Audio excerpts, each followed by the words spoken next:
अमित अभी जिस तरह से निकाय चुनाव सामने है, आज भी अधिसूचना जारी है, किस तरह से देख रहे हो, क्या तैयारियां हैं चुनाव को लेकर? देखिए, निकाय चुनाव में समाजवादी पार्टी ने आज ही नहीं बल्कि आज से 2 महीने पहले से तैयारियां शुरू कर दी थी।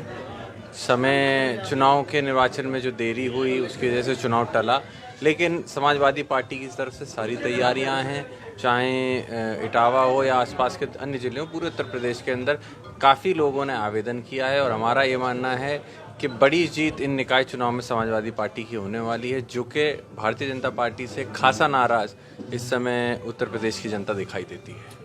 आज बीजेपी अपना स्थापना दिवस भी मना रही है, झंडे लगा रही है, और उस बीच में समाजवादी पार्टी चुकी है, तो भारतीय जनता पार्टी बैकवर्ड को लेकर बाकायदा यात्राएं शुरू कर रही है, तो कहीं ना कहीं ओबीसी बैंक, वोट बैंक पर अटैक हो रहा है। किस तरह से फिर पार्टी उसको आगे करेगी? देखिए, लगातार ये बात सच है कि आज के समय में जो राजनीति हो रही है वो कहीं ना कहीं ओबीसी या पिछड़े वर्ग की ही राजनीति हो रही है, और मैं इसको कहीं ना कहीं ये मानता हूँ कि ये सही नहीं है। हमें सभी समाज की बात करनी चाहिए, इसीलिए हम समाजवाद की बात करते हैं, जिसमें अपने आप ही सभी समाज की बात हो जाती है। भारतीय जनता पार्टी ने समय समय पे हमें आपको भ्रमित करने के लिए अलग अलग कार्यक्रम चलाए हैं, और आज भी यही स्थिति है कि कार्यक्रम जितने भी यात्राओं के चलाए जा रहे हैं या जो हो रहे हैं, इसमें कहीं ना कहीं मैं कह सकता हूं कि ये जनता को भ्रमित करने के लिए, इसमें कहीं भी किसी को अधिकार दिलाना, किसी समाज के अधिकार की बात, किसी समाज के सम्मान की बात नहीं हो सकती। वो अगर सम्मान की बात करनी है तो क्यों नहीं उन संसद में या उस लोकसभा में बात की जाती है जहां पे एक्ट पास हो सकते हैं, जहां पे इन बातों का कोई फर्क भी पड़ेगा। सड़क पे बात करना कहीं ना कहीं मैं समझता हूँ ध्रुवीकरण की राजनीति करने की बात है।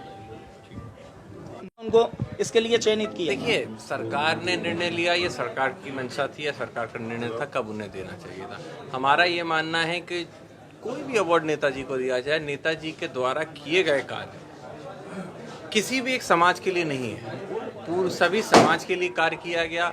नेताजी वो नेता थे जिन्होंने कॉलेज से शिक्षा देते देते आने वाले समय में उन्होंने फिर उत्तर प्रदेश की कमान संभाली, उत्तर प्रदेश की कमान केंद्र की राजनीति में गए, रक्षा मंत्री के रूप में उन्होंने देश की सेवा करी, और उसके बाद भी जब जब विपक्ष में भी रहे तो किस तरीके से उन्होंने विपक्ष में रहते हुए भी किसानों की आवाज़ या किसानों की बात करना, सहकारिता के क्षेत्र में जो उनके द्वारा काम, कई सारी ऐसी घटनाएं हैं और कई सारे ऐसे कार्य हैं जिनकी हम आप बात करने पे आएंगे तो बहुत लंबी चर्चा हो जाएगी। मैं इतना कहना चाहूँगा कि नेताजी को सरकार द्वारा जो सम्मान दिया गया उसका हम धन्यवाद देते हैं, लेकिन जो कार्य नेताजी द्वारा किया गए हैं वो किसी भी सम्मान से कहीं बढ़ के हैं।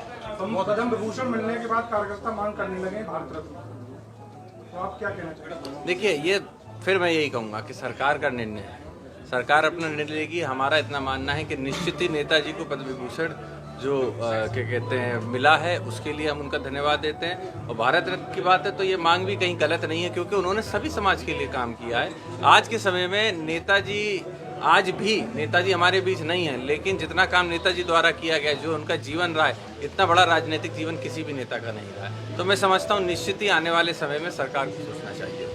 आज आप नगर में आए एक प्रतिष्ठान का उद्घाटन करने के लिए, नगर की जनता के लिए आप क्या संदेश देना चाहेंगे? देखिए, ये